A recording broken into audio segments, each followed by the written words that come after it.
가도록 하겠습니다. 지금 한국 사회는 교회들을 향해 이야기하는 내용들 여러분 많이 들으셨죠? 지긋지긋하다. 제발 좀 가만히 좀 있으면 좋겠다. 대면 예배는 잠깐 멈추고 비대면으로 예배를 좀 진행해주면 좋겠다라는 요구들이 아주 많았습니다. 그런데 이러한 물음에 대해 교회는 이런 있어서는 안 된다라고 반응하는 겁니다. 예배가 생명이다. 하나님께서 가장 기뻐하시는 것은 예배다. 어떤 정권도 예배를 중단시킬 수 없다. 사람 말 듣지 말고 하나님 말씀 의지해서 예배를 드려라.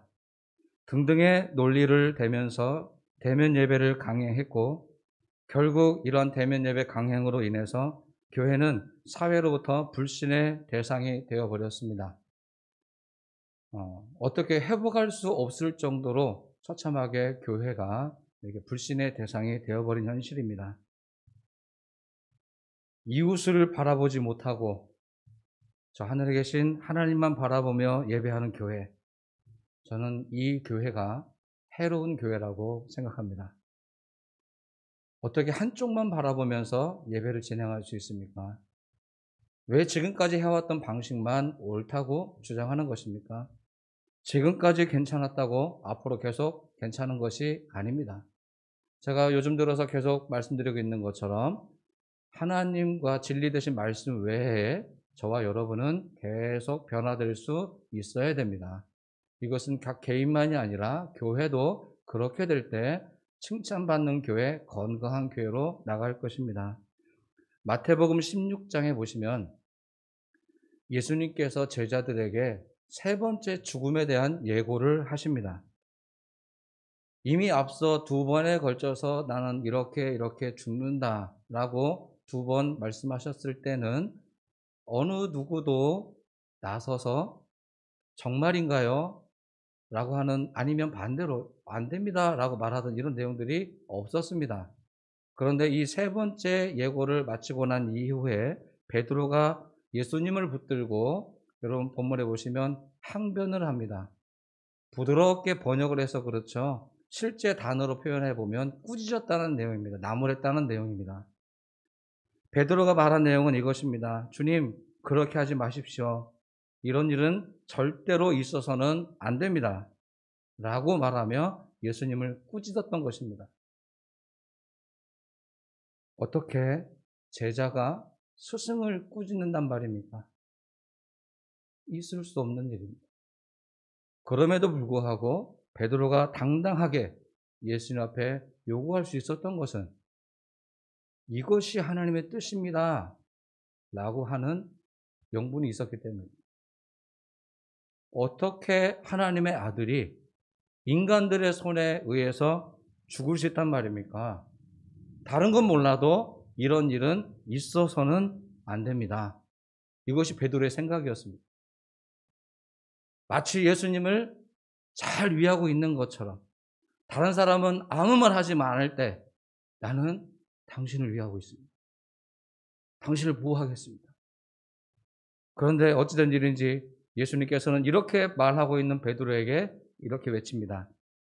사탄아, 내 뒤로 물러나라. 너는 나를 넘어지게 하는 사람이다. 너는 하나님의 일을 생각하지 않고 사람의 일만 생각하고 있다라고 단호하게 물리치십니다. 꾸짖었기 때문에 감정적으로 반응한 것이 아닙니다. 베드로는 전혀 예수님의 사역에 대해 이해하지 못했습니다. 그러면서도 베드로는 확신에 차 있었습니다. 이것이야말로 하나님의 일이다라고 말입니다. 베드로는 하나님의 일이라고 생각하고 확신에 넘쳐 있었지만 결국 그것은 사람의 일이었습니다. 하나님의 일을 한다고 하면서도 결국에는 사탄의 일을 하게 되었던 것입니다. 좋은 말을 한다고 해서 옳은 말이 아닙니다. 말씀에 근거해서 해야 될 일을 할 때 옳게 되는 것입니다. 칭찬을 받는 교회, 좋은 말, 듣고 싶은 말을 해주는 교회가 아닙니다. 해야 될 말을 하고 해야 할 일을 할 수 있는 교회가 칭찬받는 교회, 좋은 교회라고 저는 확신합니다. 우리는 지금까지 얼마나 많이 하나님께 영광을 올린다는 명분으로 오히려 하나님의 뜻과는 정반대 일을 해왔는지를 점검해 볼 때가 되었습니다. 지금까지 해왔다는 이유로 맹목적으로 이렇게 해야만 한다라고 하는 생각에서 이제는 과연 그렇게 하는 것이 맞는 것인지, 정말로 하나님의 뜻인 것인지 점검해 보아야 한다는 것입니다. 제가 보고 있는 성경책 어디에도 이웃을 배제한 채 하나님만 찾으라는 구절을 저는 찾아본 적이 없습니다. 예수님께서는 구약의 10계명 10가지의 계명도 한마디의 말로 요약하셨습니다. 그때 예수님이 뭐라고 하셨습니까? 하나님도 사랑하고 이웃도 사랑하라. 이것은 우선순위의 문제가 아닙니다. 하나님 사랑과 이웃 사랑을 함께 하라는 하나의 명령입니다. 그런데 오늘 이런 말씀도 저희들은 곡해해 왔습니다. 하나님을 먼저 사랑하고 난 다음에 그 다음에 이웃이 두 번째다. 사실을 따져놓고 보면 하나의 명령입니다. 하나님 사랑과 이웃 사랑을 함께 말씀하신 것입니다. 이 명령을 반으로 쪼개시면 안 됩니다. 구약에서 가르치는 여러 말씀들 가운데 금식, 하나님이 기뻐하시는 금식에 대해서 가르치실 때 어떻게 가르치셨습니까? 금식은 단순히 곡기를 끊고 기도만 하는 것을 바른 금식이라고 가르치지 않았습니다. 오히려 하나님이 기뻐하시는 금식은 고아와 과부와 객을 돌보는 것까지를 나가야 올바른 금식이라고 구약은 가르치고 있습니다. 우리가 하고 있는 예배 행위든 무엇이든 간에 신약 예수님께서도 가르치셨죠. 예배를 드리다가도 원망 들을 만한 일이 생각나면 어떻게 됩니까? 예배를 멈추지 않고 다 드리고 난 다음에 하는 것이 아니라 멈추고 먼저 가서 화해하고 난 이후에 예배를 진행해라. 이웃과 공동체를 떠나서 신앙 하나님을 바라본다는 것은 가르치신 적이 없는 것입니다. 우리는 명령을 보긴 했지만 자꾸 분리시켰어요. 하나님의 것과 세상 것. 하나님이 원하는 것과 사람이 원하는 것. 분류하면 편하고 좋긴 하지만 분류하면 바르게 해석할 수가 없었습니다. 지금까지 우리 한국 교회는 이와 같은 신앙으로 성장해 왔고 또 개별적인 성도 여러분의 신앙심도 깊이 있게 신앙생활 하실 수 있는 긍정적인 역할을 많이 해왔습니다. 이것을 부정하지는 않겠습니다. 그러나 지금까지 그렇게 해왔지만 이제는 시대와 상황이 완전히 뒤바뀌어졌습니다.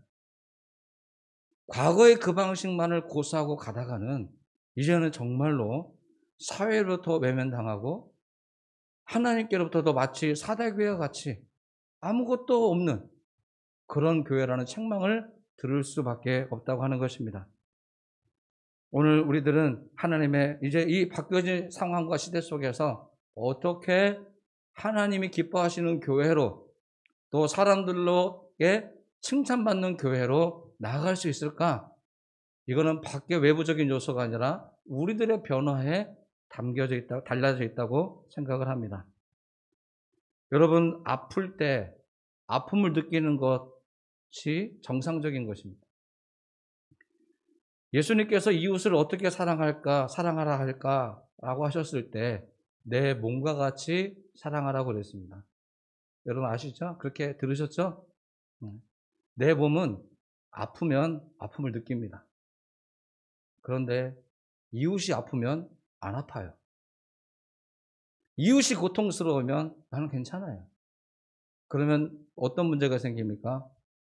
아파야 할 때 아파할 수 없고 기뻐해야 될 때 기뻐할 수도 없다면 오늘 본문에 말씀하신 것처럼 살아있는데 죽은 것입니다. 지금 교회는 모양은 있지만 죽음으로 아픔을 느끼지 못하는 지경에 이르르고 있습니다. 못 살겠다 그러고 힘들다고 그러는데 교회는 괜찮습니다. 모일 수 있고 예배할 수 있고 우리끼리는 잘 있으니까요. 이게 정상적인 교회 모습인가? 저는 그렇지 않다라고 말씀드리고 있는 것입니다.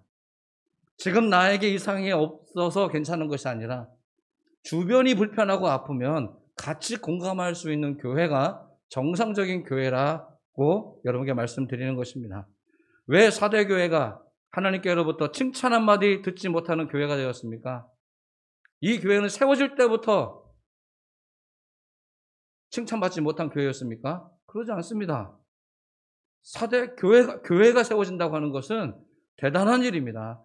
한 지역에 하나님의 영광을 드러낼 수 있는 공동체가 세워진다고 하는 것은 이거는 하나님도 기뻐하실 일이지만 주변에도 큰 좋은 영향을 끼치는 일이라고 저는 확신합니다. 사대교회에도 화려한 전성기라는 게 있었을 것입니다. 은혜를 물 붓듯이 부어주시는 그런 시대가 있었다고 하는 것입니다. 그런데 그때 사대교회는 눈에 보이는 것을 추구했습니다. 교회가 추구해야 될 본질적인 것이 아니라 눈에 보이는 비본질적인 것에만 열심을 다했던 것입니다. 신학자들은 사대교회를 평가할 때 세속화된 교회라고 평가를 합니다. 세상 것이 들어와 버린 교회. 그런 교회가 칭찬을 받지 못했고 오히려 없어져야 될 공동체로서 요한복음에 기록되어 있는 것입니다. 받아들여서는 안 될 것을 받아들였습니다. 깨달음도 없습니다. 지금 이 사대교회는 사람이 없는 게 아니에요. 재정이 없는 것도 아닙니다. 다 있어요. 그런데 생명이 없어. 본질적인 것이 없다는 것입니다. 이름은 있는데 죽어 있습니다. 그런 교회들의 특징은 무엇입니까? 오늘 본문에서 이렇게 찾아봤습니다. 영향력이 없다는 거예요. 영향력을 주지를 못합니다. 예수님께서는 저와 여러분을 산상수훈에서 부르실 때 저와 여러분을 향해 이렇게 말씀하셨습니다. 너희는 세상의 소금이다. 너희는 세상의 빛이다. 두 가지의 공통점이 무엇입니까? 영향력입니다. 빛은 어둠을 몰아내야 됩니다. 소금이 들어가는 순간 부패를 방지하거나 맛을 내는 것입니다. 빛이 들어가고 소금이 들어갔는데 어떠한 변화도 일으킬 수 없다면 영향력이 없는 것. 맛이 잃은 소금, 빛을 잃은 빛. 아무런 존재감이 없는 그것이 되어버리는 것입니다. 그러면 산상 예수님 뭐라고 하셨습니까? 밟히게 된다. 소금이니까 괜찮은 것이 아니라 영향력을 발휘하지 못하는 소금과 빛은 사람들에게 짓밟히게 된다. 이것이 산상수훈에서 말씀해 주신 내용입니다. 지난주부터 살펴보고 있는 것처럼 교회는 우리 교단에서는 두 가지로 구분하고 있습니다. 보이는 교회, 보이지 않는 교회, 모이는 교회, 흩어지는 교회. 사실 구별은 참 쉽습니다. 그런데 이 분류가 잘못된 것이 아니라 어느 한쪽만을 추구한다는 게 지금까지 문제였다고 저는 생각을 합니다. 한쪽에만 치우쳐 있는 것입니다. 잘못된 것은 아무것도 없는 것처럼 보여요. 그런데 반절만 지키는 거예요. 오늘 본문의 사대교회에게 책망하시는 것처럼 온전한 것이 아무것도 없어요. 온전함이란 무엇입니까? 다 지키는 거죠. 이만큼 했다고 되는 것이 아니라 모든 것을 다 맞춰 나갈 수 있어야 온전한 것입니다. 아무리 찾아봐도 행위에 온전한 것은 찾아볼 수가 없었다. 분류가 잘못된 것이 아니라 어느 한쪽에만 치우쳐 있는 것이 문제였습니다. 지난주에 말씀해 드렸던 것처럼 예수님께서 처음으로 교회를 언급하셨을 때 건물의 교회를 말씀하신 것은 아닙니다. 베드로가 주님은 그리스도이십니다. 살아계신 하나님의 아들입니다. 라고 고백했을 때 이 고백을 반석이라고 보셨습니다. 이 반석 위에 내 교회를 세우겠다. 라고 말씀하셨습니다. 예수님께서 세우시는 교회는 어떤 교회입니까? 베드로의 신앙 고백의 기초를 두고 세워진 것처럼 지금 교회는 같은 신앙 고백을 하고 있는 무리들이 모여 있는 것을 교회라고 해야 되는 겁니다. 사람만 많이 모여 있는 것이 아니라 생각이 같고 방향성을 갖추어서, 그 방향성은 어디입니까? 성경을 기준으로 해서 내 생각과는 조금 달라도 성경이 하라고 명하신 일을 하는 공동체로서 만들어가는 것이 진정한 의미의 교회인 것입니다. 교회를 생각할 때, 목회자를 생각할 때 우선순위를 두는 것은 각자가 다 다를 수 있습니다. 제가 생각하는 기준이 다를 수 있고 여러분들이 생각하는 기준이 다를 수 있습니다. 그러나 이 다양성을 인정하는 것으로 출발하지만 이 다양성을 일치시켜야 됩니다. 어떠한 교회가 건강한 교회, 칭찬받는 교회가 될 것인가? 의견을 모으고 하나로 만들어서 하나의 신앙 고백을 이루어서 목표를 향해 나아가는 것입니다. 교회에 나아갈 방향을 정리하면서 무엇보다도 교회는 균형을 온전히 이루어가는 것이 필요하다고 저는 생각합니다. 먼저는 보이는 교회로서 황전 제1교회를 사랑해야 할 것입니다. 우리 교회는 예수님의 말씀에 의해서 또 수많은 성도님들의 땀과 눈물과 헌신으로 지금 96년을 이어왔습니다. 주님의 몸된 교회로서 우리는 이 교회를 잘 유지하고 뜻을 받들어서 그 다음 세대에게 잘 넘겨줘야 됩니다. 그러나 그렇다고 해서 이 교회에만 매달릴 수는 없습니다. 진정한 의미에서 본다면 보이지 않는 교회, 하나님의 나라의 확장을 위해서도 노력해야 됩니다. 그래야 온전한 교회로 발전할 수 있는 것입니다. 안주하는 신앙. 지금까지 문제가 없었으니까 이대로 그냥 쭉 가자. 이건 그냥 가만히 있는 거예요. 변화되는 모습으로 마음을 새롭게 다잡고 이제는 이 성경의 말씀에 의지해서 오늘 우리 교회가 어떻게 바꿔나가야 될 것인가에 초점을 맞추어서 이제는 우리 모두가 변화에 동의하고 새로운 모습으로서 탈바꿈되는 우리 교회가 되도록 힘써야 한다는 것입니다. 균형 잡힌 교회로 나아가기 위해서 몇 가지를 실천해야 합니다. 먼저는 우리 교회를, 보이는 교회를 품위 있게 유지하는 것이 중요할 수 있습니다. 그러나 교회를 유지하고 보수하고 새롭게 하는데 너무 많이 투자하는 것은 바르지 않다고 생각을 합니다. 필요하고 불편한 것은 바꿔나가야 되겠지만 너무 고가의 상품으로 필요 이상의 너무나 과대한 것으로 건물을 유지하는 것은 옳은 일은 아닐 것입니다. 분수에 넘치도록 하는 것, 이건 바른 일이 아닙니다. 성도 여러분의 삶의 현장에 품에 맞게 여러분이 드릴 수 있을 때 드리시고 헌신할 수 있을 때 헌신하고 이것이 전혀 부담이 되지 않는 교회가 되는 선에서 그렇게 섬겨나가는 것이 보이는 교회를 섬기는 것입니다. 여기에 하나를 덧붙여 말씀드리면 교회를 섬긴다고 하는 것은 교회 봉사단체가 아닙니다. 교회는 희생과 헌신하는 공동체입니다. 봉사의 개념으로 교회의 일을 접근하시면 불편하게 됩니다. 교회 작은 일부터 큰 일이기까지 교회는 어떤 일이든 봉사로 할 수 있는 것이 아닙니다. 헌신하고 투자하고 희생하는 것입니다. 일의 큰 경중과 크기와 상관없이 교회에서 하는 일은 희생하고 헌신하는 것입니다. 상황에 따라 바꾸어서 가는 것이 아니라 내 상황은 어려워도 교회가 해야 될 일을 빠짐없이 참석해서 진행해 나가는 것이 보이는 교회를 잘 섬기는 길이라고 할 수 있습니다. 두 번째로 보이지 않는 교회를 위해 나가는 것입니다. 하나님의 나라 또 평화와 사랑이 하나님의 사랑과 평화가 넘쳐날 수 있는 교회가 되어지도록 우리 몸된 교회만이 아니라 이런 하나님의 나라가 확장될 수 있도록 적극적으로 투자하고 헌신해야 하는 것입니다. 사람을 살리고 하나님의 뜻을 이 땅에 이룰 수 있는 그 일에 헌신하고 있는 공동체와 그 사람들을 위해 기도해드리고 후원해드리고 함께 사역을 해 나가는 것이야말로 하나님의 나라를 확장시키는 일에 조금이나마 역할을 감당하는 것이라고 할 수 있을 것입니다.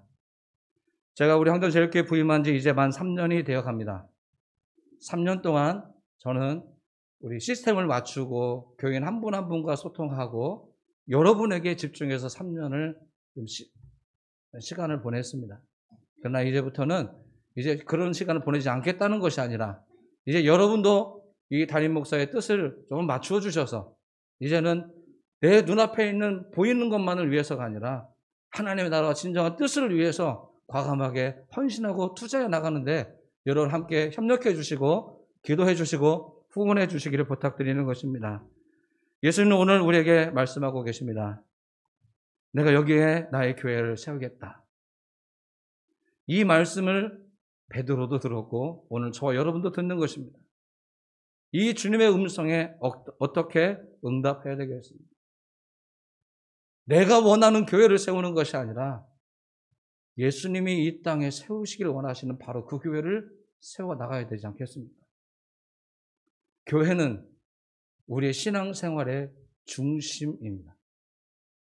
그런데 신앙생활에만 중심이 되는 것이 아니라 우리의 삶의 전체 영역에서도 중심이 되셔야 됩니다.